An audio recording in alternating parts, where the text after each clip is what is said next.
y'all.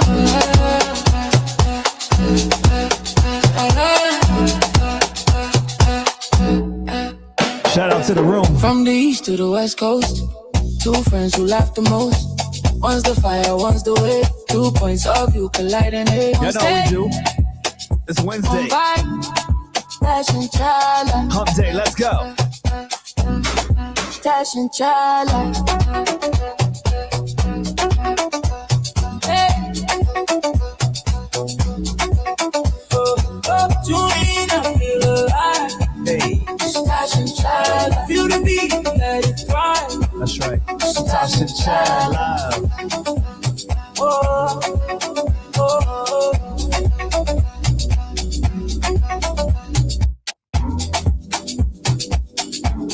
If you knew. What up? Shout out to the room. What up, chat? What's good with you? Shout out to everybody. I see Cole, you made it over. Shout out to you. Shout out to you. Who else made it over? I see Bestie. I see Mrs. Preston. I see Cole Green. I see Sheila. I see Red Velvet, aka Aruba. I see all you guys. Man, that's one of my favorite shows back in the day. I ain't gonna front. Romper Room was the shiznit. I remember my mother took me there live to actually, I think I was a part of the show when I was a kid. At one, I mean, one show, not like a part of the cast or nothing. What's up, y'all? It's crazy because I was, when we were like kind of prepping right before we went live, just now, I had to go run to the bathroom and take a pee-pee break. And Tash was, here, what we call the green room. And we were kind of chatting, and I'd be like, oh, I'll be right back. I came back. She was gone. So I don't know what Tash is at, actually. Yeah, so you know how I go. You know how we do. As long as there's me, there's you, we're going to push through. Oh.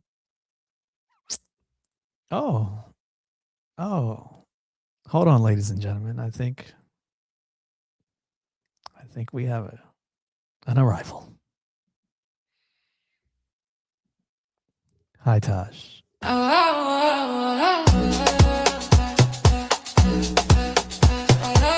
Oh, she got a party going on tonight. Look at the disco tech. From the east to the west coast, two friends who laugh the most.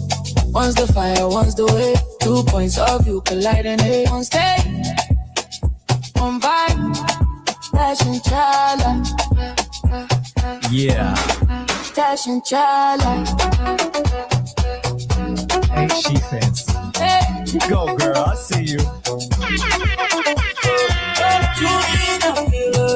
Work that. Tash and Chala. Feel the beat, let it thrive. Tash and Chala. Oh, oh, oh.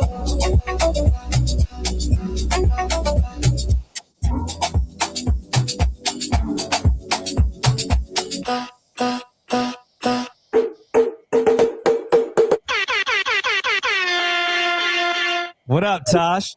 Good morning, everybody. Good morning. Good. Microphone check. We hear you. No, we hear you. Is this motherfucker on? Yeah, we hear you. All right. I hear you. All right. Shout out to the room, everybody. My bell is loud as all hell. It is. It's super annoying. Shout out to the room. Shout out to everybody. We are in one place, one vibe. Tash and Chad live. You like what I did? Look at you, man. Isn't that what? Go ahead. No, what were you gonna say? No, go ahead. Yeah. No, I'm just happy to be here. Shout out to everybody. I had a little bit of a mishap. I don't know what happened. I know you went to the bathroom and I came back and I was gone. And I was like, okay, this ain't working out. This didn't do what it was supposed to do. What happened? So I don't really know what happened, but I had to really quickly get to it. So I apologize for being slightly delayed. But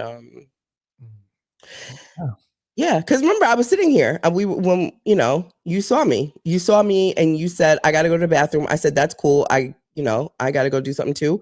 And I came back and I was like, what? Hilarious. Hold up. This is interesting. First of all, to the Nigerian Nightmare. That's a funny ass. I just gotta post that right there. Is this the Candace Owens and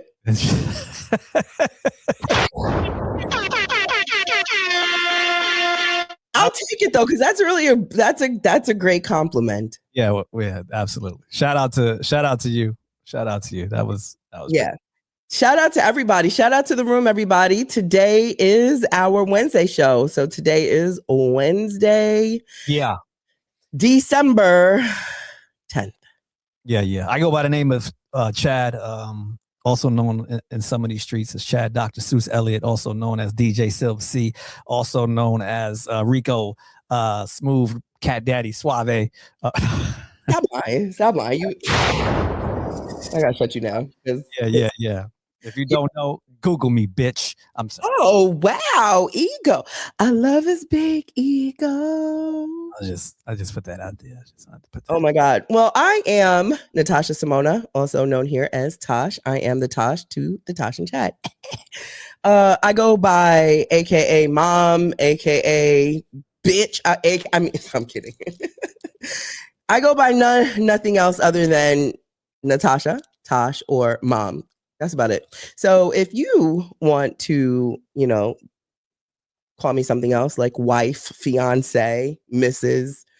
It's going to cost you a lot of fucking money. It's going to cost you a lot, but it's also available. I'm happy to be here. I know for those of you that know me, you can definitely hear I don't sound normal, but just act normal. And if you are new to us and this is your first time here, I apologize in advance. I usually do not sound like this, but we gonna get through it in the name of Jesus. So sit back, relax, and for the next hour and change, you're just gonna listen to me and my bestie talk about everything and nothing at the same goddamn time. Hey, go ahead.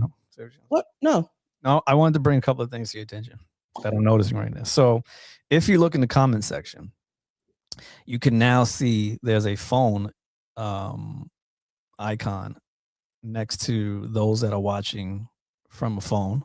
How lovely. Right? Okay, but wait, hold up. So for those, because what I'm realizing is that people are struggling slightly with this new what do I call it? This new format. That's the word I was looking for. This new format that YouTube is offering. Unfortunately, they're gearing up for something new. So when they start doing that, they are implementing, new things. So what they're doing now is they're implementing the portrait and landscape mode viewing. The portrait mode is really designed toward the iPhone or phone. This is a mobile user, okay. And landscape is really for those who are watching on computer or smart TVs, so on and so forth. With that said, you as the viewer has the option. So if you don't like how you're seeing us right now, you can just go out and then click on the one that doesn't have the little phone icon next to it. So you as the user, when you go into YouTube now, you will start to see this little icon that looks like a phone that you will be able to choose between. So, and the cool thing about if you're watching it in landscape mode, for me, my preference is landscape mode. If you're watching it in landscape mode, you just turn the phone sideways like this, and then you'll see us like that. Because when it's like this, it's how you see it now, but smaller. But if you just change it to landscape, then it will spread it. You'll see more of Tasha's legs and things of that nature. because that's why you see us from breast up. But if you turn it that way, I'm naked from the waist down. You can see that, and Tash is also. So. Okay. Yeah, just thought I'd share that. Chad, huh? did you tell these people to be able to see my legs? You know I'm already having an influx. Yeah, so here's what I'm thinking. I know that, we're kind of new onto the scene, especially over here in YouTube. And I think one of the things that's going to help performance of our show, along with, it's great quality banter, which is, what we try to provide to people. What I'm thinking would also help is that we get a second camera for your feet. Like a foot cam? Yeah. Yeah. For those who prefer to watch your feet Wow. while we do the show. Wow. Yeah, no. How about no? Shout out to everybody that seems to be finding your way to me because of the soles of my feet. It has come to a point where I'm really considering this. It's getting to a point. It's gotten to a point. It's gotten to a point. Every day, no short of 10 messages. Listen. And comments and messages combined. How much for the soles of your feet? And I think there's a subliminal in there somewhere because, that whole sell your soul thing, it spooks me a bit because I literally will get how much are those soles? And I'm like, wow. Oh yeah. No, they want your souls. Bad. Like, what is it about the soles of my feet that are so desirable all of a sudden? But you know what, baby? I'm going to ride this wave. I think I'm going to have to ride this wave. I didn't know it was really such a thing. I mean, I knew people were freaky about feet, but the soles of your feet? And when I say feet, I mean toes. But now you're telling me that now soles are your feet. And here's my thing, right? By no means am I a foot fetish kind of girl, but I like feet. Excuse me. I like feet. I like good feet. You know what I'm saying? Like, I'm not going to sit here, but like I have some girlfriends who have beautiful, like their feet are aesthetically pleasing. They've got like the perfect toes, the perfect length. The second toe isn't like, towering over the first toe. They're all beautifully aligned. The beds are beautiful. Do you know what I'm saying? And I can appreciate a good foot. Okay. Hey, whoa. Wait. This is not an X-rated show. What the did you just do? What was that? What did I do? You just stuck your thumb clear down the gag threshold just now. Like, how did you even, what? What happened? What was that? First of all, if you just act normal, nobody would have noticed that I even did that. The girls know. The girls who know, you get that right around your mouth when you put on lip gloss. I got that so I took it off because there's nothing worse than watching a lady talk and you get that the white receding thing. Hey, you stuck your thumb with an and that's so you get the look. Yeah, that's a trick, and that's what takes it away. I'm scared. Yeah, I'm scared because the base of your thumb, like right there, like that chicken bone part. Oh my God.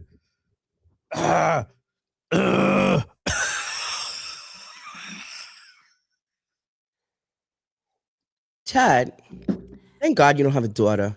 Oh God. Thank God. Put a 1 in the chat to all my ladies, and maybe I've got some men who have interesting lives and they wear lipstick or lip gloss, but put a 1 in the chat if you know exactly what I did. Don't be weird. And Big Set is here too. All you're doing is activating him. And Sed doesn't know anything about what you're doing either. Okay. Birds of a feather flock together. For the 2 men full of testosterone in here, we have no idea what you're doing. Well, it is very clear with the 1s in the chat. Everybody knew what I was doing. It's okay because my straw isn't big enough to. Anyway, hot shot of the day. I just saw something that my my ex. Oh shit! My phone is severely soaking wet. I don't mean like that. I said I said hot shot of the day and picked it up, and my phone was sitting in a puddle of water. or tea. I don't know. I guess something spilled over here. There's another man in the room. Mess, thank you for being here. Appreciate you. If there are any other real men in the building, please just throw a 2 in the in the air, please. I believe I saw Bestie writing in here, and Bestie doesn't wear makeup, as far as I know. But he's also not going to put number 2. Bestie will put number 2. No, Bestie's not going to put number 2. I bet you he will. Bestie, you better not put number 2. Bestie will put number 2. Watch, it's coming. 5, Pause. 4, 3, 2. Any minute now, Bestie. Don't disappoint me. See, he said I don't wear makeup too. Damn it.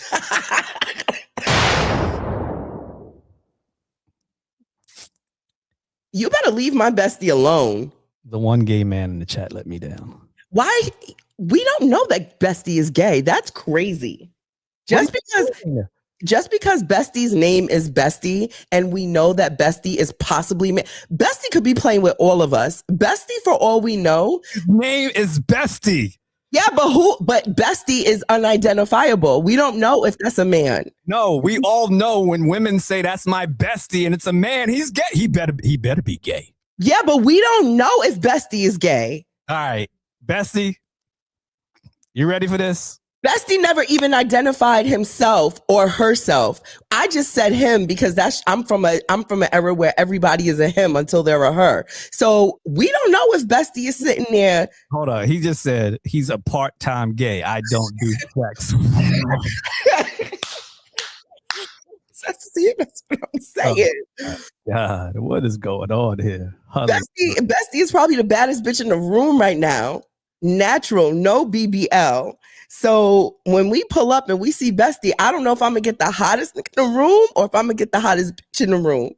I'm just prepared. So leave my bestie alone. Hey, boo thing. Wow. How you doing? Or how you doing? Or hey. I love Bestie's a mystery. Ah, man. Shout out to Bestie.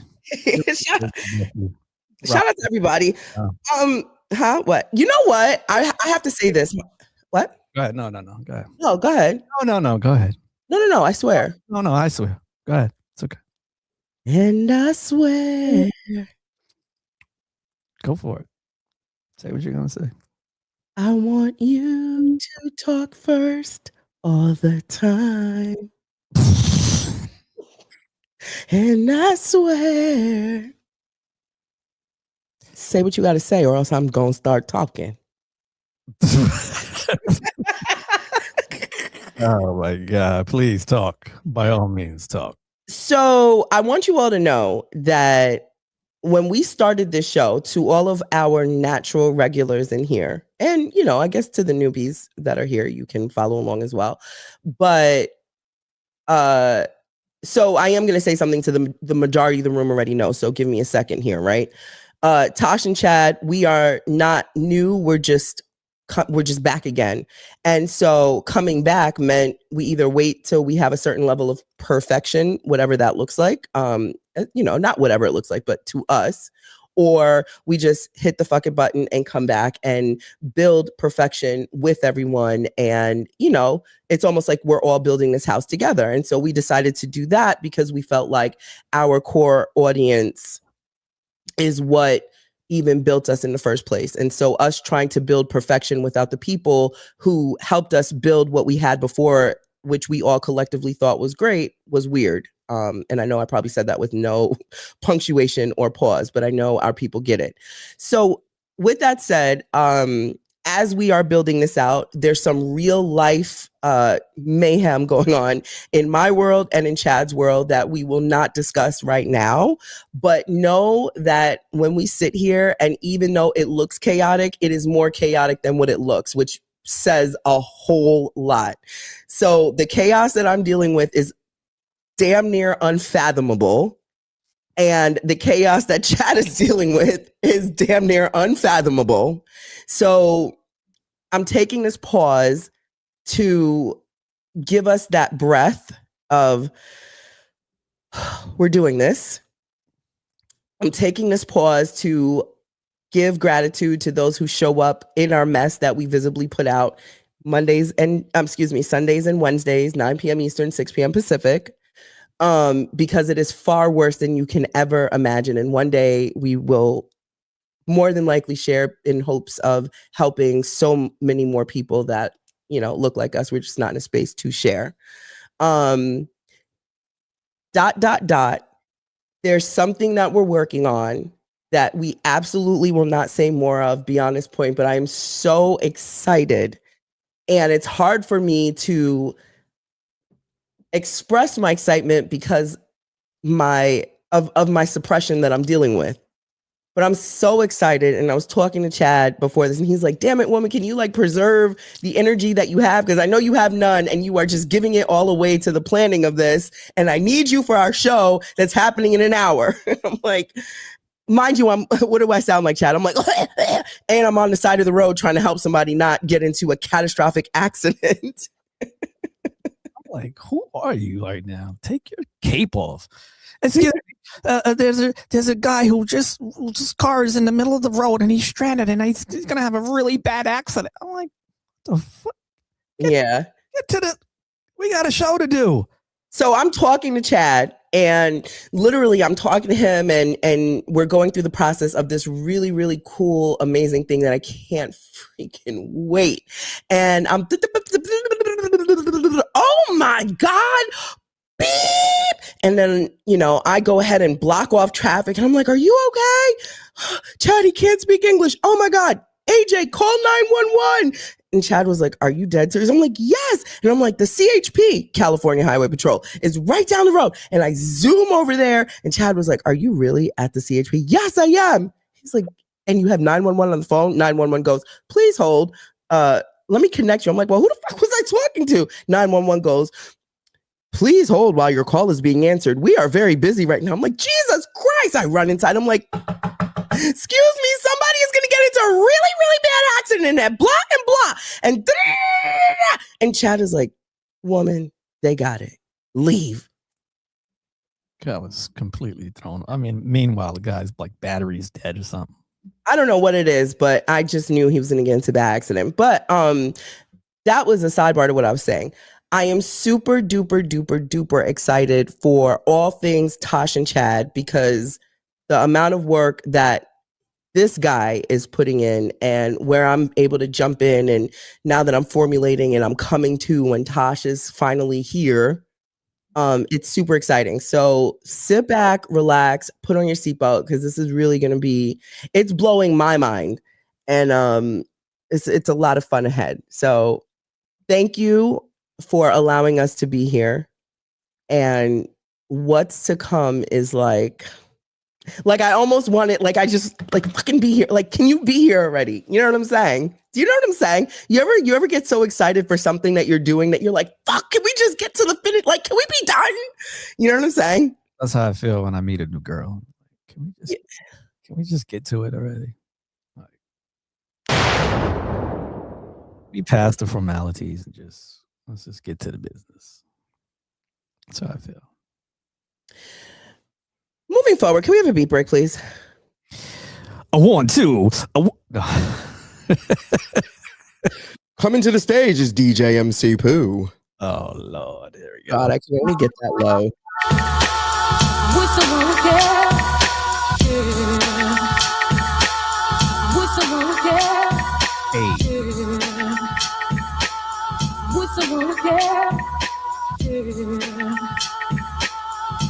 I don't like that. Go back to that. Hey. Hey.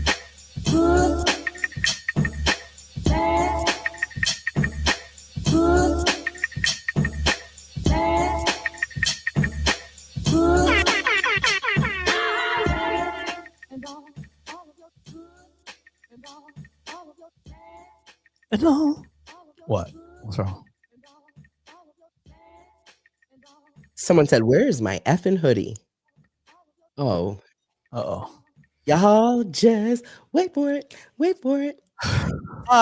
So the reason why I decided to keep our stream centered here is because I just wanted to see something real quick, and I'm cool. I'm comfortable right here.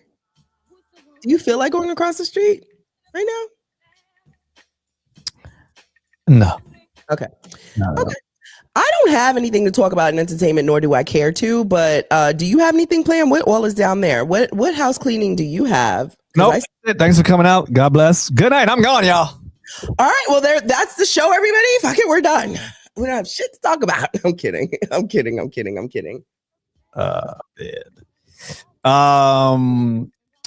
I was talking about this earlier. I'm getting ready to launch another side hustle. Okay, stop right there.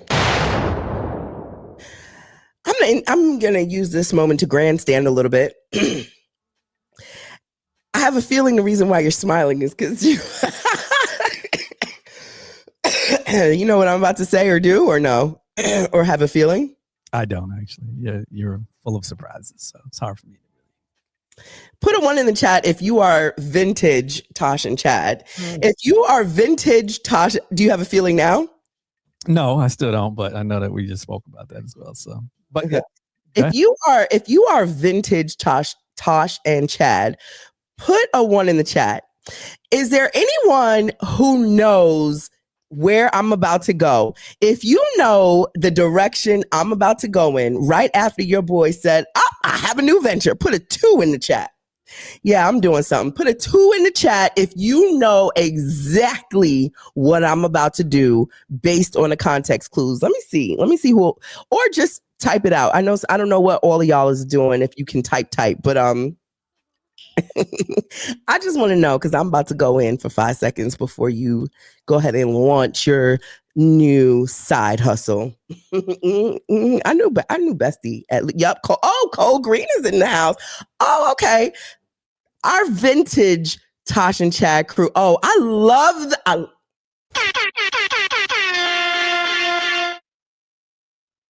Damn, I know I'm over here being silly and I'm about to joke around and bust his chops. But the fact that we have vintage Tosh and Chad, like home team people, and so many people that know what I'm about to say, that joint almost made me like tear up a little bit. Y'all really rock with us. So Chad, we ain't nothing but brand new in this motherfucking. You about to start a whole new venture, huh? Mm. How much of that percentages am I getting? Because I want half. I want half. What's the problem with me being Chad 1.0? What's the problem? I'm feeling myself. I'm Chad 1.0. Anyway. Nah, I'm kidding with you. But shout out to you and your new venture. Mm-hmm. Shout out to everybody who knew and was like, oh, she about to do it. Yeah, I definitely want half. Nah, but go ahead. Start over. What's your new venture, homie? I'm excited for you. I'm excited for this too. And again, this is not a real announcement. This is like a preliminary. This is an exclusive for our family. Because we're really not ready to talk about the launch yet. But as I was telling some of you guys on the live before Tasha rudely interrupted and then got off the live.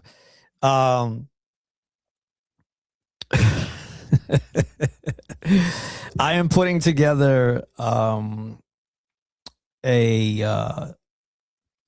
it's a podcast, but it's a music review podcast, and I'm going to be calling on some of my my friends like Vincent Herbert and Jermaine Dupri and Daniel from Division and my man D Mac and Mark Pitts and my man Dada and all of the really my man Eddie Blackman. It's a lot of really talented music execs that really know what they're doing and have kind of, because of the way the industry has moved, have not been pushed to the side, but in some regards have lost their importance in terms of what they actually do. Like a lot of guys I know now have been reduced from being true A&Rs to like, A&R admin, right? Mm. People who, shuffle the papers around, get the deals done, look at the analytics and, go from there, which has very little to do with the true definition of A&R. And what we need to understand is that without the A&R, the music business does not exist. The foundation of a record label is the A&R staff, and it's always been that. So I'm going to be putting together this little jammy here called the A&R meeting. Ooh, I like that. Yeah. Let me look at it. It looks a little spin-off-ish. Excuse what? I know you. She felt a little. That's actually that's Atlanta though. It's Atlanta skyline there. Jermaine Dupri, come to the front of the class. Hilarious. Vincent Herbert, come to the front of the class. What's all the name of the people he said? Bobby, come to the front of the class. No, What's the other man you said? Bobby, you're hilarious. It looks like, that is Atlanta skyline. Yeah. Okay. Yeah. So it looks good. I actually really like that, Chad. Came out good. It's very cool. So we're gonna, focus on, so one of the things I gave an example of some of these new artists, like Division. Although Division was signed to OVO, before that, OVO is in Drake. Yeah, absolutely. Oh, that's a funny little story we'll talk about as well. Thank you guys. Let me get out of this right quick. Go back to our that's not our regular. Okay. Hold on. Interesting how things happen sometimes, right? Excuse me, everybody, while we let me just go back here and there we go. And then hold on. I need to be over there. Bang. Okay. So what's happening with some of these new artists, most of the new artists, because there is this there's this movement of independent artists that are signing to other distributors and, just creating music and putting it straight to the DSPs and, putting it out. They have not gone through the true process, and they're missing out greatly on what it is to have a really, really incredible A&R by their side. And when you pay attention to the playing field, from as far back as we could go to today, we're all talking about the lack of great music. And yes, part of it is because of how the structure of the music business has changed, and it is really, a metric driven business when it comes to finding artists. We don't care about the quality of the music. We care about how many followers you have, how many streams, how many likes and plays and those sorts of things. And, that qualifies you to, be upstreamed into one of these labels or distribution houses. And you just continue to process, put it out. Your fans become your fans, and hopefully, they spread, and, your fan base grows from there. Mm-hmm. But what ends up happening is that the relationship between the artist and the audience changes, right? So now, as an artist, you are solely relying on your audience to dictate your music, right? And a creator should never do that. A creator never relies on someone else's view of them, right? Your ability is one that's very unique, and it is the ability to take absolutely nothing and turn it into something and present that to the world. And if it's of quality, people will gravitate to it, right? They'll love it, they'll embrace it, and off to the races. So what's truly been happening is artists are not pushing themselves creatively to the next level because they're really focusing on what their fans are saying and waiting for. And when we made records, by the time you got it and heard it, loved it, it had already gone through so many layers in the process, right? Again, from you walking in the door to, with your raggedy sneakers on and, your bad teeth and your bad hairstyle and your bad wardrobe, and your semi good music choices, but you had a really great voice. So right. The A&R is the one who had the most responsibility at that moment to begin to polish up that artist. So developing, basically. Artist development. Absolutely. And that was really the game changer. I mean, Alicia, Mary, Jodeci, Usher. I mean, all of every single artist that we have come to love. And I mean, go further back. Look at the Jacksons, right? Look at Beyonce. Look at, Destiny Child. They were children. And, their fathers or A&Rs and those who understood what needed to be done really did an amazing job with them. And it's just something that it's a skill. It's something that does not need to be left behind. So the A&R meeting will do just that. It will help new artists, songwriters, even executives, producers try to, I guess, like recalibrate this process and make sure that the A&R, the person who actually can vision this and hear the quality of the song, get back in the loop again and just do what it is that they do. And their gift is not being an artist. Their gift is understanding the artist. Does that make sense? The A&R's gift. The A&R's gift is not to be the artist. It's to understand the artist and the art of the artist and the landscape, the fans, the next thing. 100%. Be able to, foresee that and, have that vision, and that's something that, again, we want to like reestablish and promote and just kind of be a part of and set the stage for those who, really appreciate, music, the music business and the quality of it. So that's what we're going to do. We'll be reviewing music live on, all the formats. You'll be able to upload and we'll see everything. We'll talk about it. We'll give you our thoughts. If there's something amazing, Vincent Herbert's working on Lady Gaga, the new Lady Gaga, and Jermaine's working on Division, and who else, if there's something hot that comes through, you best believe that song will be placed on one of these acts.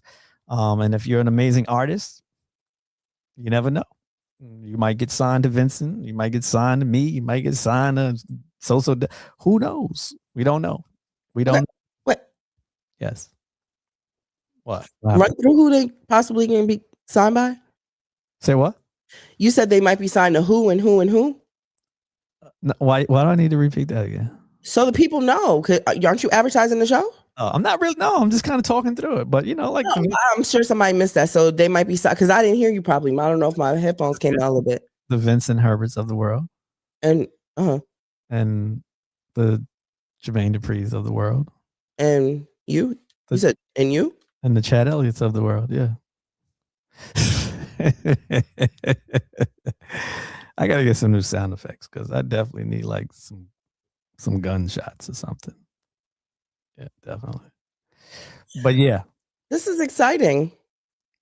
Yeah. Where do I come in? Where do you come in? Yeah, what part? What I didn't hear a role for myself. I'm sure there's a door or two that lead to different places that you could. Because when Sean had making the band, he had Lori and all of them in there. And they all had positions. His friends had positions on the show. So yeah, you're right. You could. Yeah, I don't know. We'll first start by just giving you a bullhorn, and then we'll go from there. I feel left out always, always. Every time you and Jermaine play, and now, Daniel, I don't know, now Vincent, like, y'all just leave me out. Y'all just put baby in the corner. It's just so mean. Baby sis got to go chill sometimes, but we'll make sure you're good though. We're gonna make sure you're good. That's for certain. Little sis will be good. Promise you that. Put me in the group chat. That's hilarious. Don't worry about it, sweetheart. That's black. I just be feeling all by myself because, I call you, you don't answer. Call Vince, he don't answer. I call Jermaine. I go straight to voicemail. My nigga got me blocked. Yeah. It's all right. And then y'all all call back at the same time. Hey sis, how you doing? Nah. Y'all was just on the phone because why y'all all calling at the same time? Don't be so sensitive. It's okay. I'm gonna find something else to do. You wait. It's all right. Don't be so sensitive. Anyway, I'm proud of you though. Thank you. Moving right along. That's all. I do have a question though when it comes to artist development and all of that. Because I remember those days. I remember it all. And we had, we cater to an audience of a certain age, and I know, that's just the era we all come from. And to see that not happen, and I have, the young people come to me and, can I give you my tape? And there's still some cats out here hustling like they used to hustle in Times Square, except instead of them trying to sell you their CD, they're trying to get you to scan this code to go to their digital library. And so same hustle, just different source of where to listen to the music. Mm-hmm. Now, don't scan that shit though. I'm just letting you know right now. Correct. Don't scan nothing. Yeah. Correct.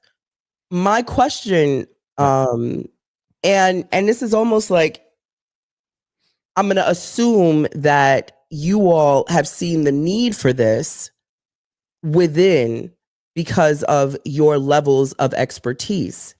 However, is it something that is wanted versus you all seeing the need versus this generation even wanting and appreciating what you're doing? Well, you know what it is? It's been one of those things that artists really probably never really understood.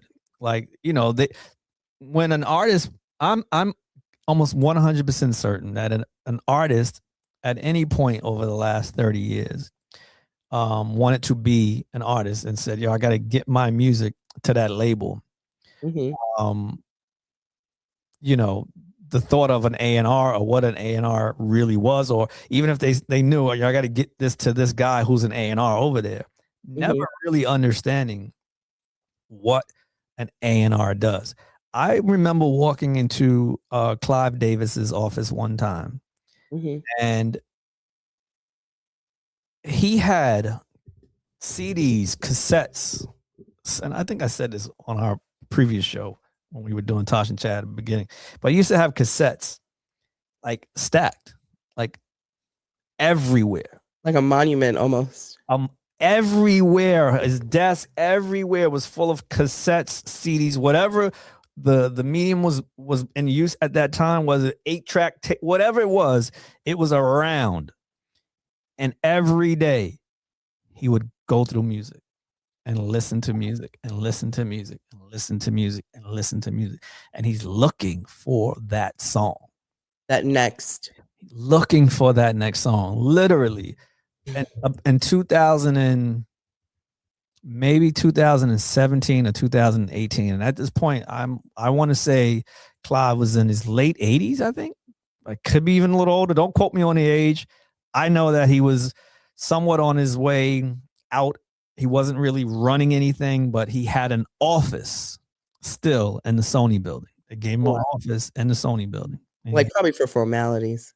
And he had secretaries, everything still sitting there, and as I'm walking to go say hello to him, I hear the music pumping, and I'm, I don't know who's in there, if he was in a meeting. I walked, I saw the assistant. Said, hi, Chad. He's available. I walked in. He was in there by himself. Music pumping, system crazy. Just listening to music. Wow. So, my point is we just don't really, they don't understand. The artists don't understand. This is something they've never done before. I mean, the process of even recording, they're learning how to do it totally different today because of the technology. But, some of the earlier techniques still, Yeah. they still, they have weight. They still are things that you could utilize to make your music better. Even when it comes down to recording, I remember talking to Daniel, member of Division. He's, he, like everybody, loves Jodeci, but he's from an artist standpoint, so he studies this shit like it's encyclopedia, like he's in a class. And I'm sitting there telling him step by step on how some of these things were done and recorded, and I'm looking at him and I could hear it in his voice, like he's like just dumbfounded by some of the things I'm saying, because it's hard to believe that we put that much effort into making music. Yeah, well, here's the thing. And I tell, I'm in obviously a different world, but utilizing a microphone, right? And I tell people today, the young people, the youth of today, that the dedication that we had, that our generation had, couple that with the technology and access, music would have never tarnished, because we came from an era of discipline. We came from an era of respect. Yeah. We came from an era of understanding progression and the that whole corporate scale, and respectfully, not respectfully, but respecting the people who came before us, so paying homage. And this generation doesn't have that level of appreciation and discipline. Yeah. And this is the microwave society over here. Everything is fast. Everyone is better than the next person. No one is trying to work together. No one is harmonizing, listening, understanding, none of that. Respecting the craft. There's no respect of the craft. And so I think and that's obviously because we're living in this era now. So hindsight, it's like, damn, if we had this back then, and in a positive conversation, what we would have done and what we could have done, and damn. And so, I feel like it takes a small and special group to understand that. Like, I've even shared with you a young man who I took under the wings as my godson.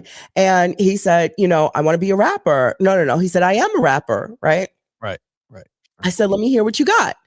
And so he played me a song, and I was like, okay, it's cool. It was the first thing I heard. It wasn't complete bullshit, but I was just like, it's okay. So I'm looking at him, and I'm looking at his style, and I'm looking at his demeanor. I'm listening to his story. So that's another thing. These kids today have no storytelling functionality to them because they don't read. They have not experienced the same life that we experience. So the things that they're rapping about, it's almost like Cat in the Hat-ish, but it's even worse. And so I'm like, huh? You're right. And so, I'm listening to his story, and I'm hearing the depths of his life. And then I'm listening to the music that he gave me to listen to. And I said to him, this is garbage. And he goes, wow, why would you say that? I said, everything sounds the same.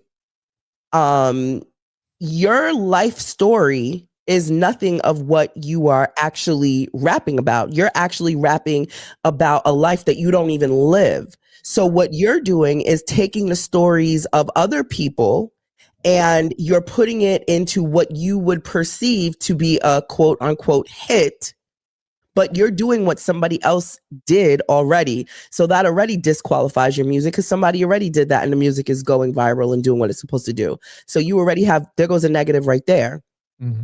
So I said, you know, you have so much about your life that you can pour into your music that would actually make you a bigger hit because you are young and this is your life. And, you know, when you do your interviews, so on and so forth, it will come through in that and in your music, and people are more amped to support that. Right. So he, you know, he's listening. And I said, why don't I connect you with my good friend? And I'm talking about you and I'm giving him your stats. And one of the things I said to him, I said, and it's so funny. I knew he wouldn't know your name because you've always been a behind the scenes guy. And if anybody who knows you, there's okay, you know your shit. You know what I'm saying? Mm-hmm. So I go, are you familiar with Swiss Beats? Right. Because I'm like, Swiss is very mainstream today. Yeah, definitely. I said, are you familiar with Swiss Beats? He goes, who's that? Yeah. I said, have you ever heard of a lady named Alicia Keys? And he goes, yeah, she sounds familiar. So, of course, you know, I start humming a couple of her songs. He goes, oh, yeah, her. I said, well, her husband is Swiss Beats. But it's so strange to say it that way because Swiss Beats is he's a megastar in your world. Like he is and I said, for you as a rapper not to know him means you are a microwave rapper. You don't care about this craft. You see the success of like, you know, these quick, you know, YNs, and you just want to be that. So then he's kind of like being defensive. So I start naming people, right? And then I named Jermaine Dupri. He goes, no, I never heard of him. Yeah. It's crazy. So I go down the list of people who, one, I know I can call you and you could get these people on the phone, right? And then I just start naming people, like just anybody. Not like you can't get anybody, but you know what I'm saying. Mm-hmm. And I stopped and I said to him, I said, you need artist development, and I don't think you should continue until you are properly assessed. Yeah. Major pushback. Yeah. I said, I'll connect you. And I said, there's this guy. So then I start talking to you and I just go through your resume. And I said, you know what, let's pull up his music. And we're in my office at work. And I start playing all your music and, you know, all the names that it's like, oh yeah, I did hear that. You know these people? And I said, I do. And I want to gift you direct access to these people to help you because you're lost. Mm-hmm. And I called you up on the phone. You remember, I called you up right away. And I was like, he's the next star. And I'm, you know, pouring life into him and making him excited. Fast forward to today, he's put out a whole bunch of songs. Mm-hmm. That's all garbage. Yeah. Yeah. I mean, that's the unfortunate side of, you know, and they think and you know what, Chad? They think you're not supporting them when you say that. That's exactly what they believe. I'm like, I'm supporting you by telling you it's garbage. I could support you and tell you it's amazing and let somebody who you idolize tell you it's trash. Yeah. Yeah. You know, it's weird because it's, and I'm not saying this is right at all, but it seems like the process obviously has changed, right? And part of the process is just that, is just putting it out, right? No matter what it sounds like. And, you know, I guess it's through the evolution for some, not for all, but it's through the evolution in that new process, which starts at song one, right? Where it would never happen that way, you know, 30 years ago. But from song one to hopefully song 1000, you have, you know, put the stuff out. You've grown. Each song has gotten better. Your audience has grown. And, you know, you get to this, you know, plateau that you're cool with. And, you know, that's kind of what they're feeding off of, and that's what they're watching, and that's what they're seeing, because no one out there has a story to say, yo, you know, I wanted to be an artist. I went and met with this guy. He started helping me, you know, write great songs and making sure I was writing great songs. And then, I went to the studio and we produced and we made them. And then we went here and we put them. That story doesn't exist. You mean with the new? Yeah. Yeah. No. It doesn't exist anymore. That And they story don't doesn't exist anywhere. Right. Well, I'm saying within this new genre, okay. Right. That story does not exist. That's not the story. If you go ask someone, yo, how did you do that? They're like, oh, I was sitting in my room and then I put it on GarageBand and then I uploaded it to, whatever the independent streaming, and then, or I put my song on TikTok and, That's it. And you know what? MySpace was the beginning of this, because MySpace definitely allowed people to go make a record, open a profile, put your pick up, put your song up, and you were an artist. Yeah. And that was, to me, the beginning of the end. Yeah, for sure. And, that's when everybody starts sounding the same. They look the same. And so, a whole lot of booty off of it. No. I think, ew. I'm sorry. I didn't mean. I love the fact that you guys are taking an interest in doing this. I think a lot of it starts with the availability. So I did see someone in the chat in here. Someone said they don't teach music anymore. And the thing is that you're right. They don't teach music anymore. And so with my day job position, or I guess my part of my calling, we'll say, right? Mm-hmm. We go on college tours. There's a lot of college prepping and planning for our juniors and seniors, but we start them from 9th grade, essentially. And I always have in my day, and I know, these kids think it's so funny. Oh, auntie, you really are auntie Tasha, because sometimes they think I'm their big sister, you know what I'm saying? And I'll kick it like your big sister, but then I'm an auntie you, right? And they're like, yo, you really old for real. You an old head, huh? You really are an auntie. I was thinking about that the other day. Like, Tash, you're officially an auntie now. Go ahead, finish your thought, though. Just want to point that out. That's so crazy. So, Auntie Tash. Yes. So I had the auntie conversation with them, and one of the things I stressed to them is this generation doesn't read, right?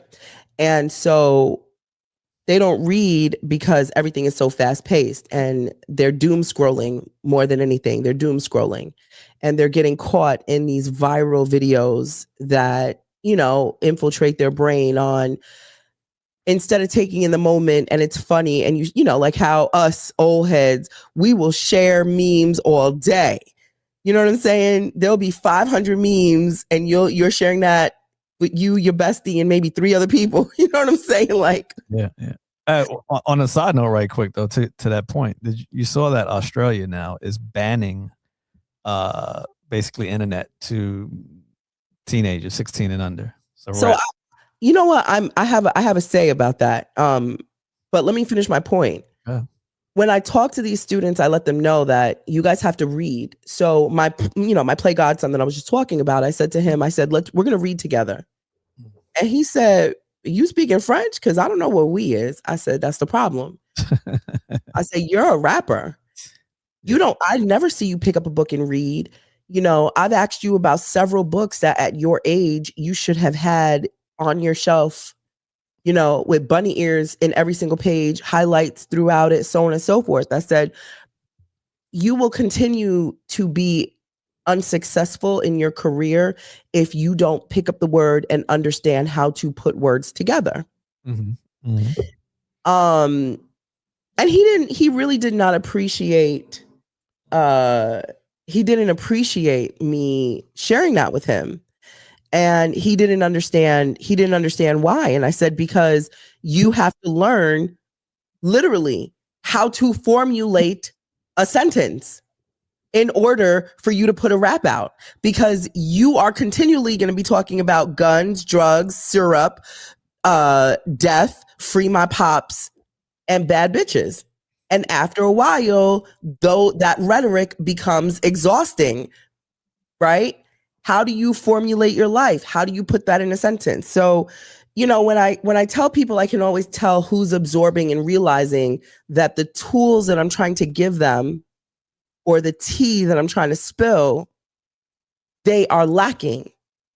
You all, they're not encouraged to read. Like, remember over the summer and over the winter breaks and things like that, we had to read at minimum 4 or 5 books and had to do a book report on one and had to fill out the damn, you know, fucking packet to, you know, show that we went to the library or our parents bought the book or something like that. They don't do those things anymore unless you are in an accelerated program.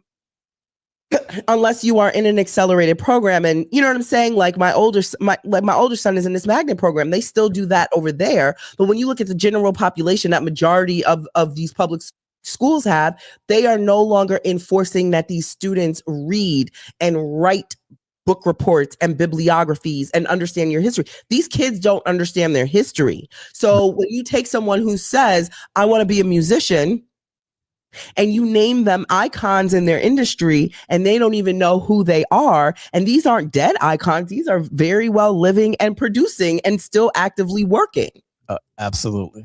So I do, you know, I know this is a deeper, well, it's not deeper, but I know this brings it deep in the space of education.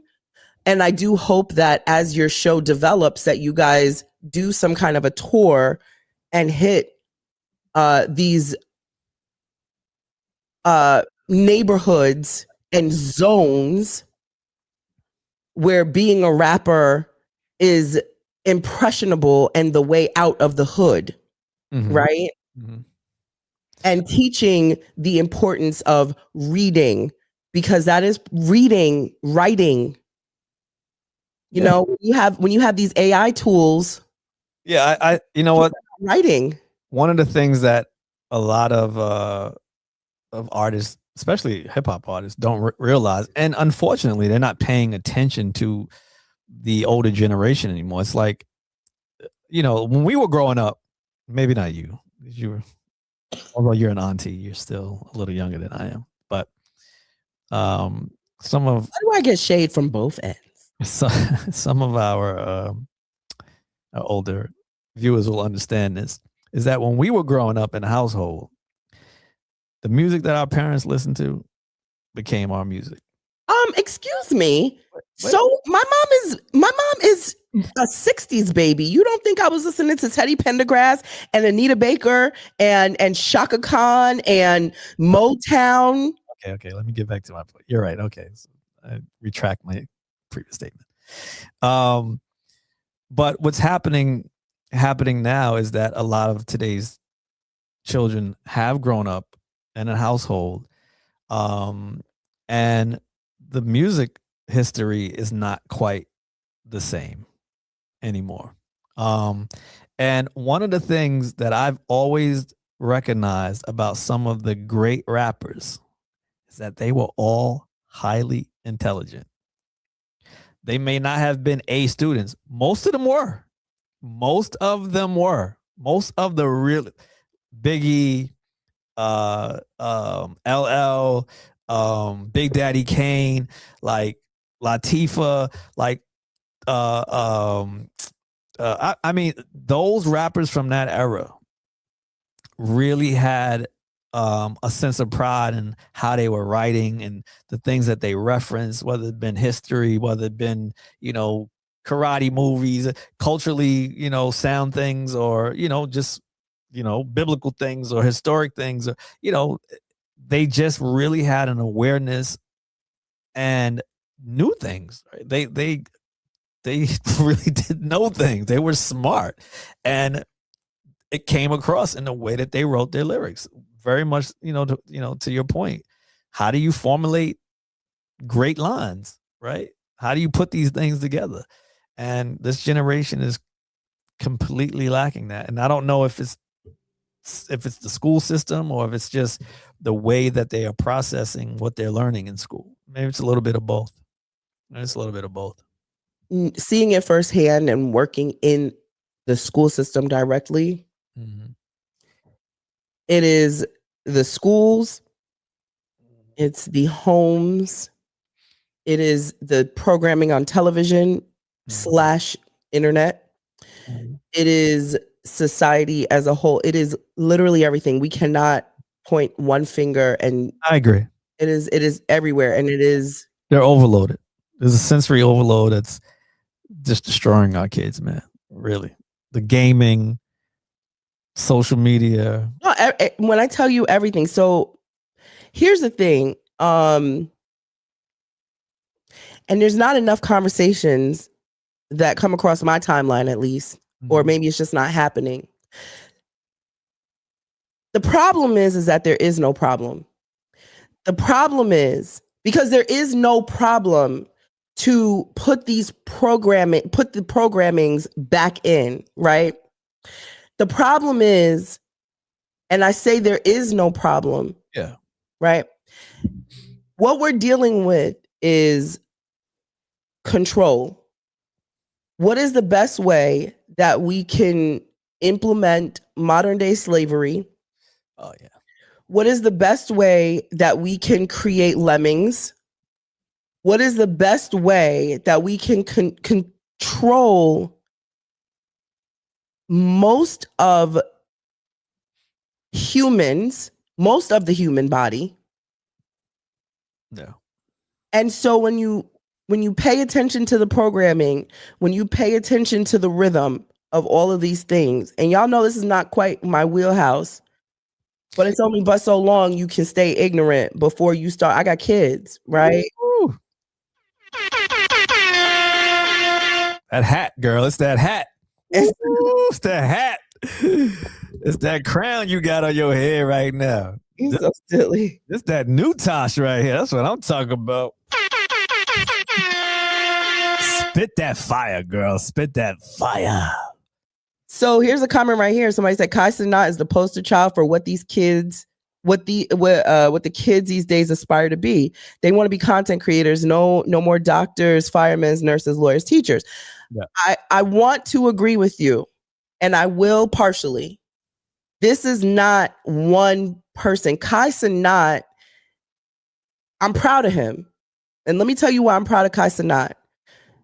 Kai Cenat made a way for himself because that is what was available to him. And he found his niche, and he found what the people liked, what he was comfortable sitting in. And he did what he needed to do to get himself up and out of where he was at and take care of himself, his family, his friends, so on and so forth. So I can't take that away from that man. He did what was given to him and available. Now, He's a kid. Let's not forget that. Okay. And you took that right out of my mouth. He is a kid. And what do kids do? What they know. And so the only thing as an auntie that I could hope for Kai Cenat is that he has a village around him that have morale, that can shape him and guide him to do good, right? Because that fame does dissipate. That fame will disappear because he is part of this microwave society. Now, the people coming behind Kai Cenat, like my 13-year-old son, I watch my 13-year-old son sit there and get mind fucked watching. He'll sit there like this with his friends on FaceTime, like this, watching the TV. And it's about 4, 5, 6 of them on the FaceTime, however many could go on here. And they are watching the same shit on a YouTube on their TV while they're on FaceTime. And you want to know what they're watching? Someone else play a game. And so I said to my son, I said, well, why don't you do the same shit? How much is the equipment? As much money as I do not have, I'll put that shit on a credit card and I'll buy you the equipment what you need, a desk, a chair, a couple of cameras. Cool. Because I said, do you play that game? He said, yeah, I play that game. And I said, so instead of being, zoned into this person playing the game and you're really paying him because, all these streams add up. It adds up to money and subscriptions. I said, why don't you do the same thing? I said, because this is what I do. You know, some people just don't have the ability to do it. Mm-hmm. And then there's some people who just don't want to do it. They'll rather just watch somebody else do it. And so my son is a product of that. Now he's not going to get stuck because I'm his mom, right? But you have other people who don't have a us. They don't have a Chad. They don't have a Natasha. They don't have a, so on and so forth in the chat and anybody watching us. So it's up to us, the living that's still here, that was tapped in before when we were younger, because it does take a special kind to make sure that we incorporate the past in the present so that our future looks a little bit better, because these schools are not going to do it. And I work in the Los Angeles Unified Public School District. And I promise you, if my older son was not in that magnet program, I have been opposed to public schools. These big public schools, Los Angeles Unified Public School District and the New York City public school district there in New York City, those are the two largest school districts in the country. I think number one is New York and LA is right behind. They are neck and neck. The two largest school districts in the country, right? And with that said, they are the two worst districts that you can ever send your child to, because they are no longer in a space of teaching your kids for them to learn and absorb. All they are doing, they are programming your kids to go to school and take tests so that their data can look great. And they are no longer trained. There is no more home ec. They are pulling all kinds of quality programs out. If you are not in a top tier district within that district, AKA living in a tax bracket where funding is coming out of the rich that decide to put their kids in public school because they can control it with the tax dollars over there, you are in a lower portion of the district that gets zero funding. Yeah. And they are institutionalized and they train the kids to come to school, line up, sit down. Let's study for these tests because there's a test coming up. Let's study for the next test because there's tests coming up. And they have no more, there's no more teaching. There's no more depth. There's no more, getting you prepared for the real world. Everything is getting you prepared for the next test and the next test and the next test.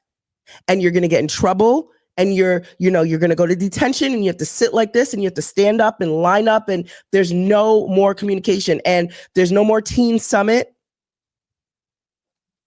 There's none of these programs on TV, and there could be, and there should be. So to wrap this all in, when you watch these kids sit and consume the Kai Cenats, and they watch all this bullshit for hours and hours and hours. Do you know that there's a game called Brain Rot? There is a game called Brain Rot. And it is part of Roblox. And Brain Rot does absolutely nothing but do what, Chad? Rot your brain. And these kids, they sit there and they spend hours. Some of these kids will call their parents because there's an event happening and they need to get picked up from school because the creator of this game called Brain Rot is giving away brain rot to the people playing. And I have a friend and they spend hundreds. The father slides his kid hundreds of dollars so he can have more brain rot than his friend.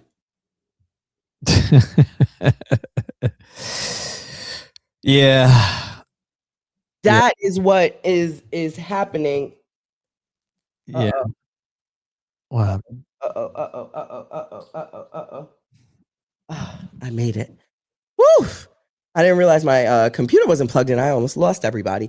So the fact that you have this kind of programming and the availability, that's why I said there is no problem. It's nobody is stepping up to the plate. So when people see what I'm going through with work and they keep asking, Tash, why are you so passionate?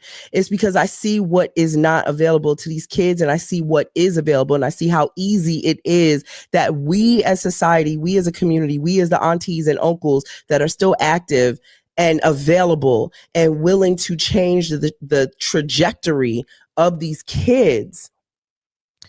We don't need permission anymore. We can put this shit out right now if we wanted to. Yeah, I think,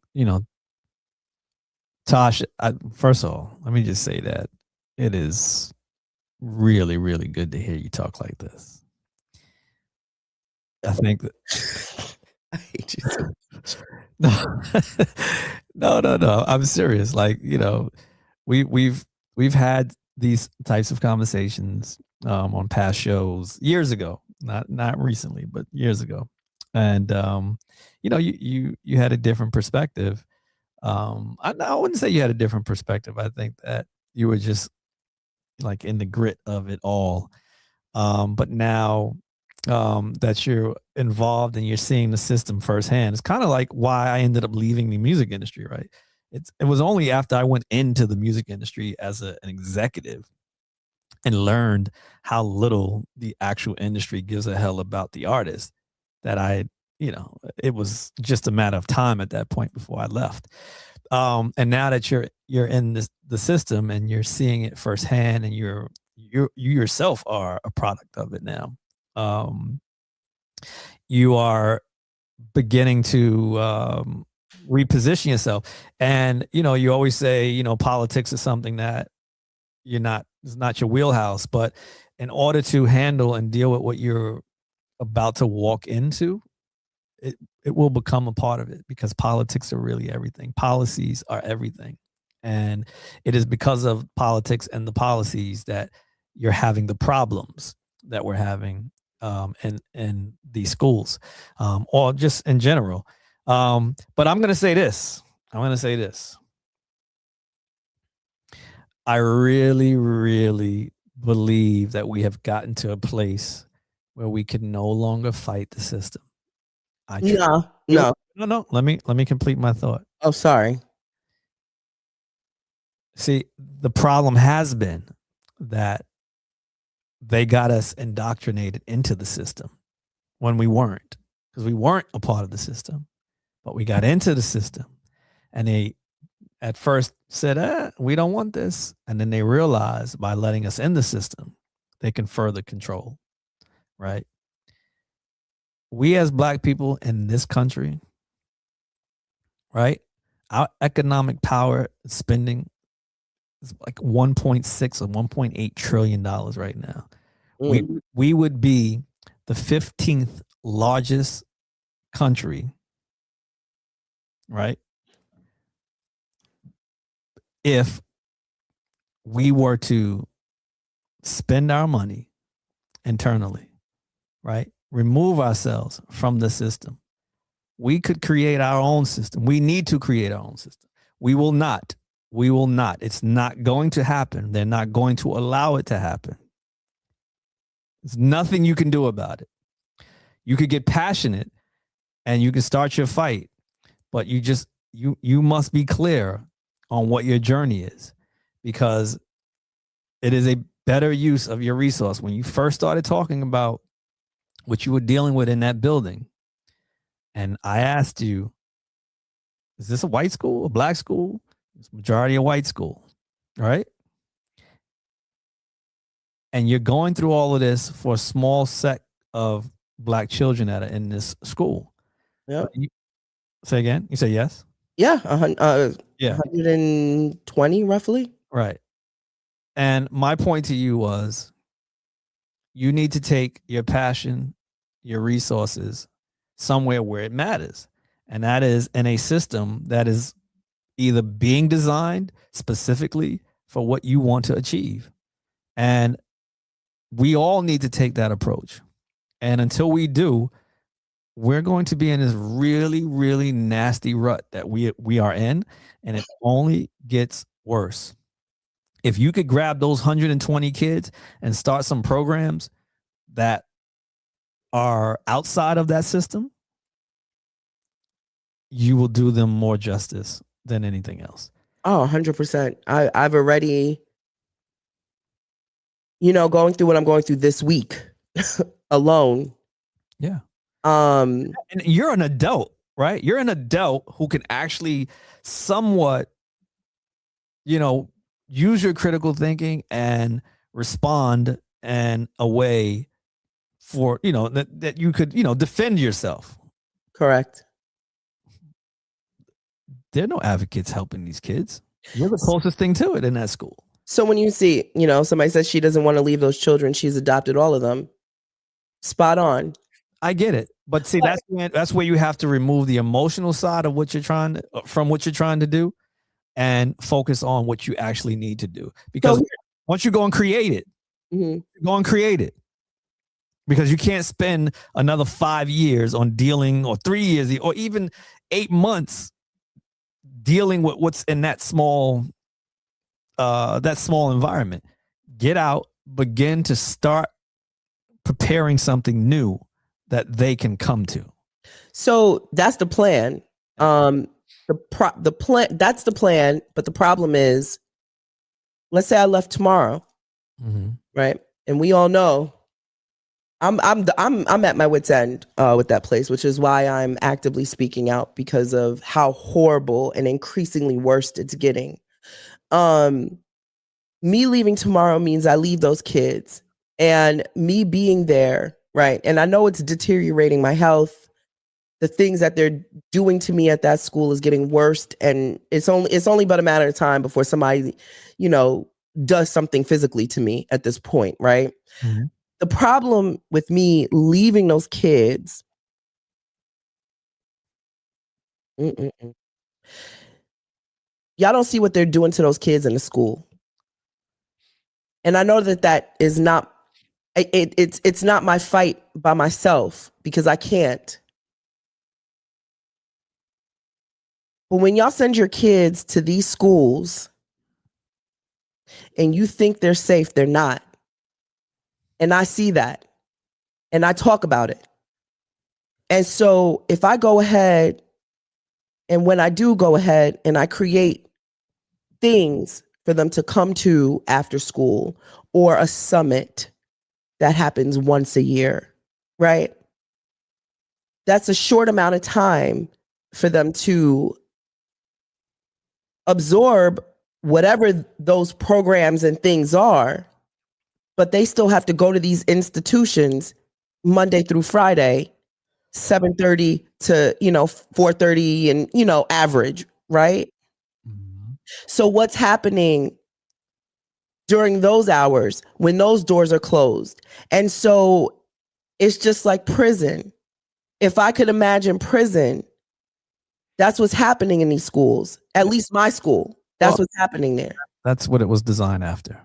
There is no difference. Right. So me being there, giving these kids the nutrients, right? Because they're not being nurtured. They're being treated like cattle. I work with so many people who hate kids. There's this one man, what are you doing here? Why are you here? The bell rang, get out, go. And he talks to these kids like they're a piece of shit, right? And then you have other people and you look them in the face and they are just dead in the eyes. There's no love, there's no warmth, there's no care. So when I have to experience that as an adult, and these kids see me, and I'm talking the toughest boys on the, football team running, Miss Tasha. Some days I hug them, some days I dap them up, some days we got a little secret handshake. But that's that love. You know what I'm saying? That's that energy that who else on this campus is giving it to them for real like that? There's kids living in shelters. They don't get hugged. There's kids whose parents are in jail, who they never touched in their life because their whole life their parents have been in jail. There's kids who are raising themselves because on paper it looks like mom is home, but mom is out of state, dad is dead, right? The school doesn't know that, but I do. And they trust me to know that. Yeah. So, and plus, right? And so when you take these kids who come from those environments, who have, listen, shout out to the parent, to the kids who are coming from 2-parent households. Grandma is also there. They're able to travel and do all the things during the holidays, and They already got gifts under the tree. They had a full plate of Thanksgiving. You know, that's not to dismiss those kids either, because those kids deserve just as much love as well.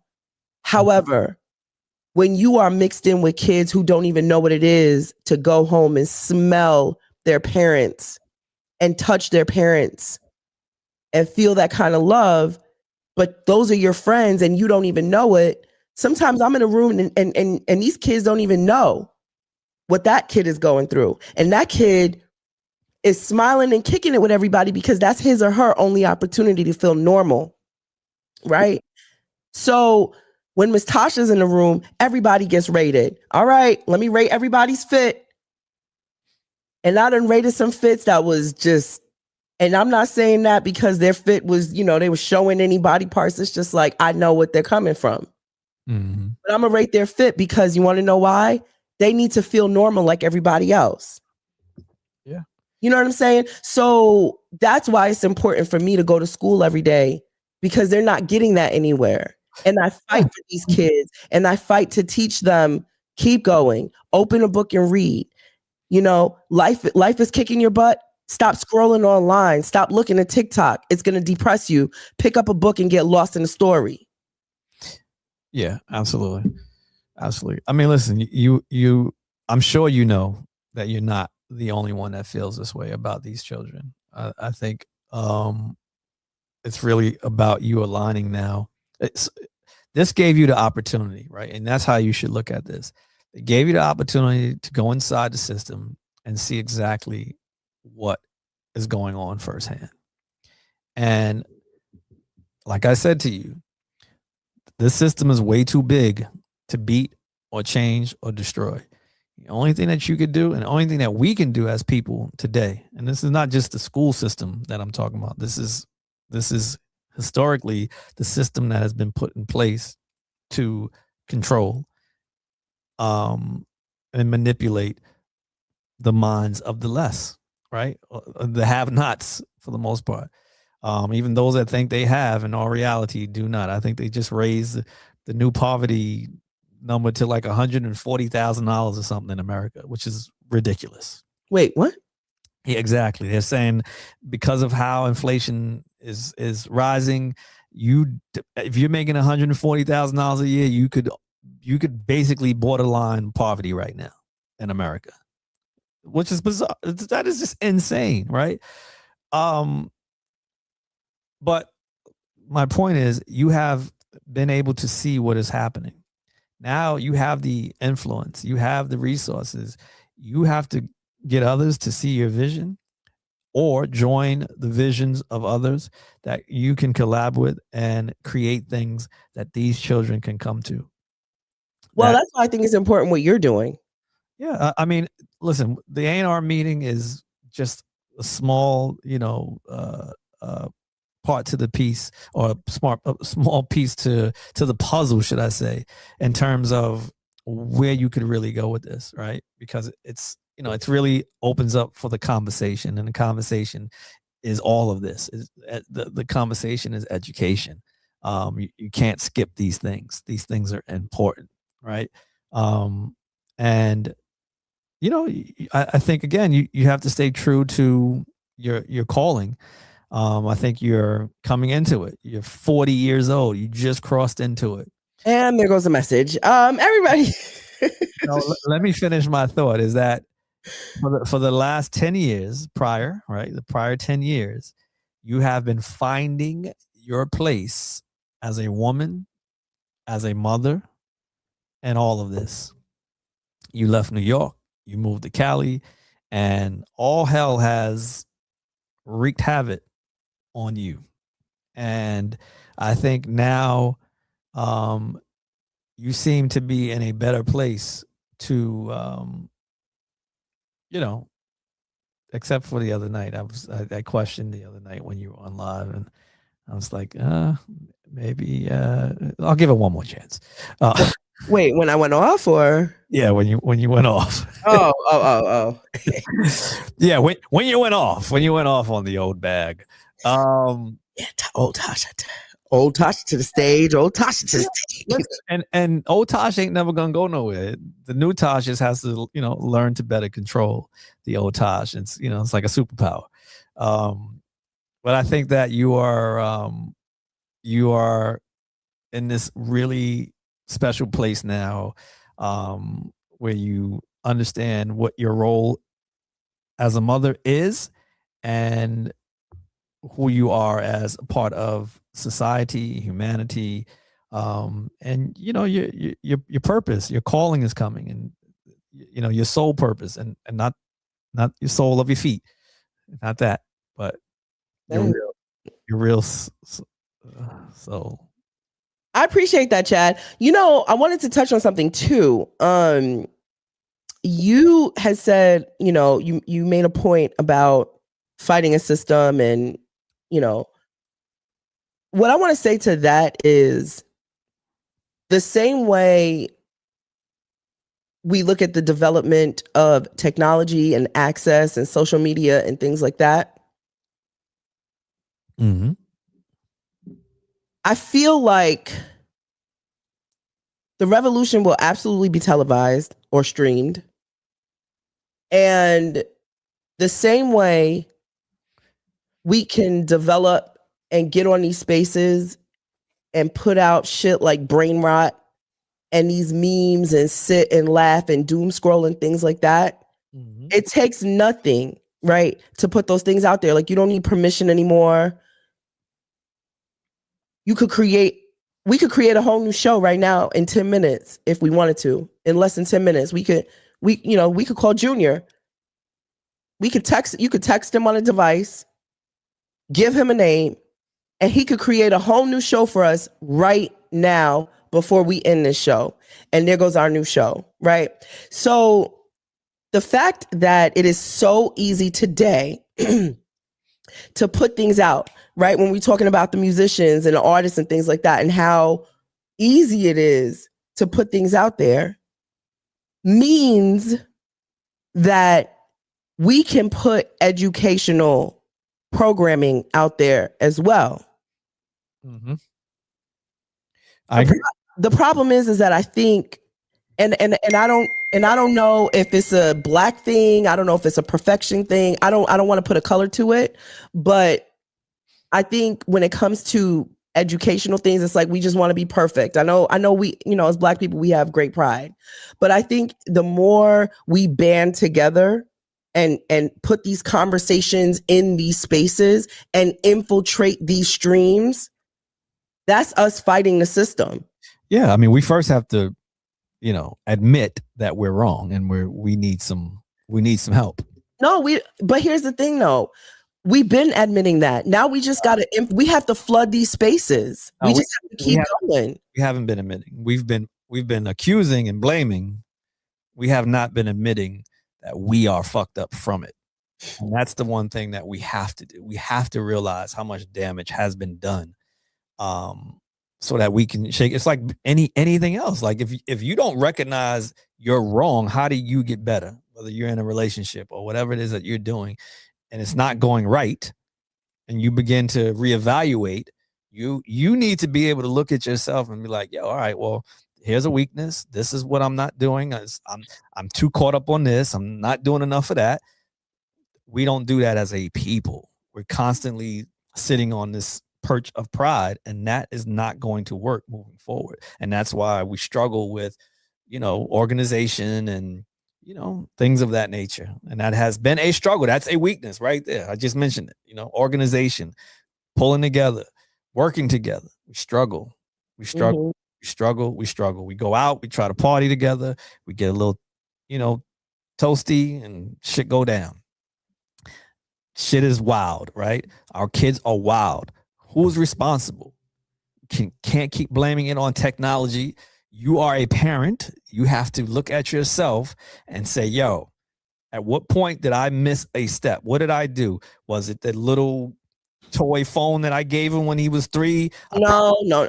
Okay. Yes. You gotta put that in perspective. Yeah, but so this conversation definitely needs to continue, because the reality is that when my older son was born, this is when, DVDs and educational things on DVDs were, starting to get mass produced and brought around to the nail salon, things like that. And one day, real quick story, I was getting my nails done in Harlem. Shout out to Jenny. And my ex I was pregnant. And my ex came with me and he was sitting there and, I got DVDs. I got, homeboy. I swear to God, he opened up his coat and my nigga had DVDs. He had whatever he had up in his coat. And then he had a duffel bag full of DVDs. And, I'm big and pregnant, like I'm ready to give birth.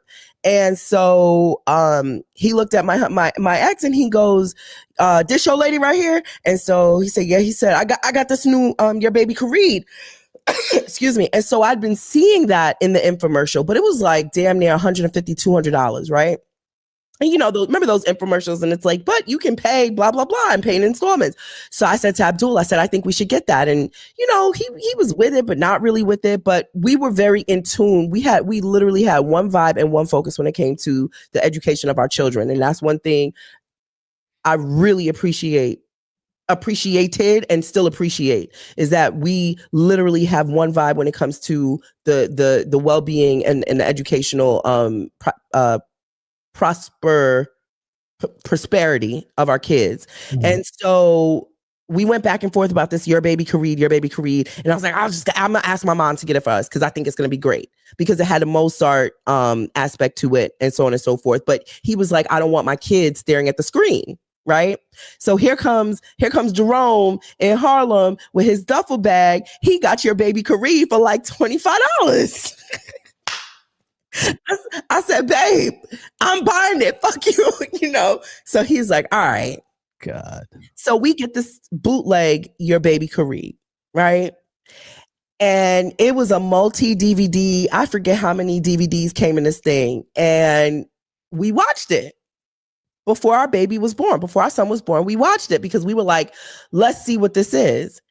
And we said, okay, this is cute. And we really enjoyed it.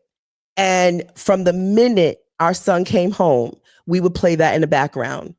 And till this day, I attribute that to a lot of the programming that we instilled from birth in our kids. So I'm sharing this because technology, while people like to point the fingers to the phones and technology, you have to be able to utilize it to align with your morale as a family unit and what you want. Yeah. And so we got an iPad and we taught our kid how to go to, and put on Beethoven at nighttime and put on the Philharmonic at nighttime. And that's what we played at nighttime when our children were babies. Well, I gave CJ an iPad and he was watching Beat It Up Erica, and that's what he was seeing. He saw that, and then just his life was never the same. Like that's what he saw. Baby Einstein videos. So while you was over there playing Mr. Marcus, I was playing Baby Einstein and Your Baby Can Read, and so that is cool. But unfortunate, what happened during that time as well is that it began to be your child's babysitter, right? And I'm not saying again, I understand what you did. You are not the majority, and you know that. Oh, for sure. But that's my point. I always share that. That's what I'm saying about accountability. That's what I'm talking about, because most of us did not utilize the technology appropriately. We did not, especially those who needed to be in the club on Tuesday night or Wednesday night or Friday night, because we didn't go out on the weekends. We went out during the week. Listen, I really do think this is a conversation that absolutely should be continued, because I'm a huge advocate when it comes to technology. And every time I see a parent swipe away a phone, swipe away iPad, I said, give that child back that technology. Now teach them what they need to, it's up to you to put that programming in there. Because I know when I was younger, I had a TV and a boombox in my room. And when my mom and my dad caught me watching MTV Road Rules and Spring Break with all them butts and sand on their booties, and I'm listening to, who came on at nighttime, Ralph McDaniels and so on and so forth, and, Mr. C, and, I got in trouble because you need to be listening to, Frankie Crocker. You know what I'm saying? But my parents, so all of these things, on the radio, I want to sex you up. I had no idea what I was singing, but my mom definitely slapped my mouth and turned the radio. Yeah. I mean, we already know you were raised different. I mean, you were raised in the outskirts of Brooklyn. And on that note, everybody, this has been your favorite duo.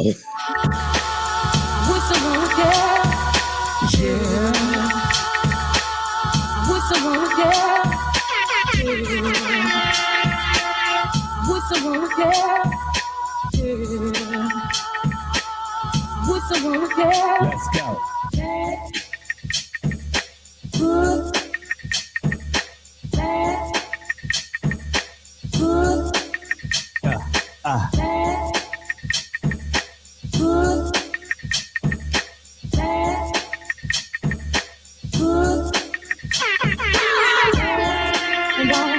You got some house cleaning to do?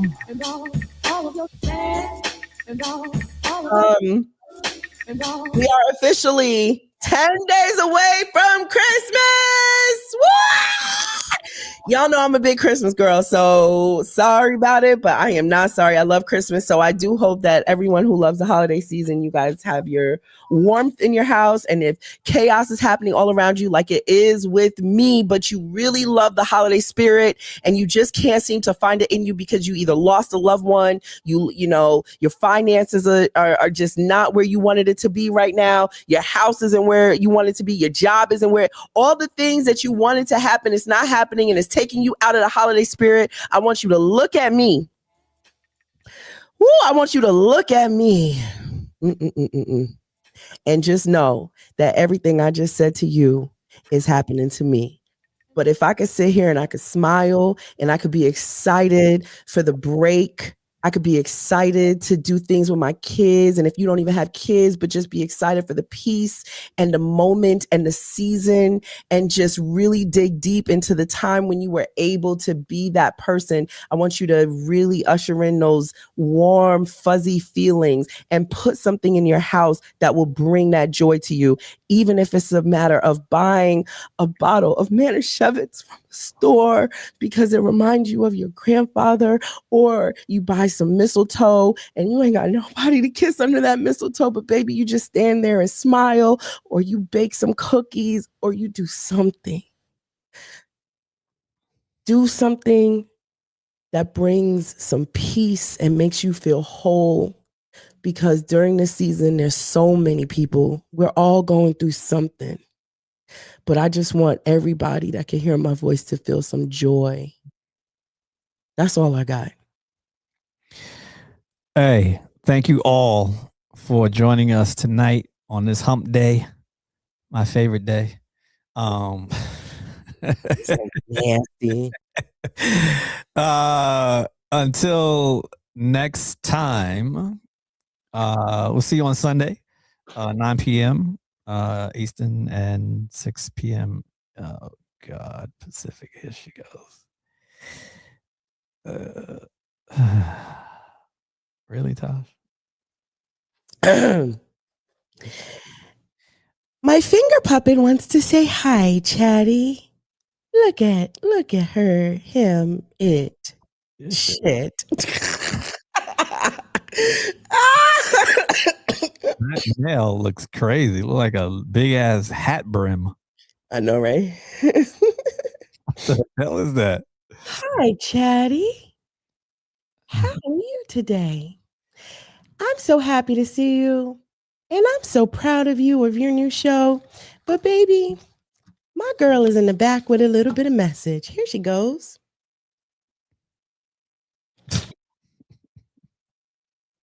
And on that note, Chatty, everybody, thank you so much for being here. Please make sure you have liked our live. We don't know where you're watching us, if it's the mobile version or the landscape, but we're happy that you came. Make sure you like this live. Make sure you share it, because we've got so much in store and we'd hate for other people to be a bore. Yeah. Why does your voice sound like that? I don't know. It just made sense to the finger. It was creepy sounding, actually. Hi, boys and girls. Yeah, you sound like that. That nail looks like it'd kill you with that voice. That's a killer. Thank God it's dirty under there. Anyway, Anyway, until next time, we love y'all. Love and light. good night.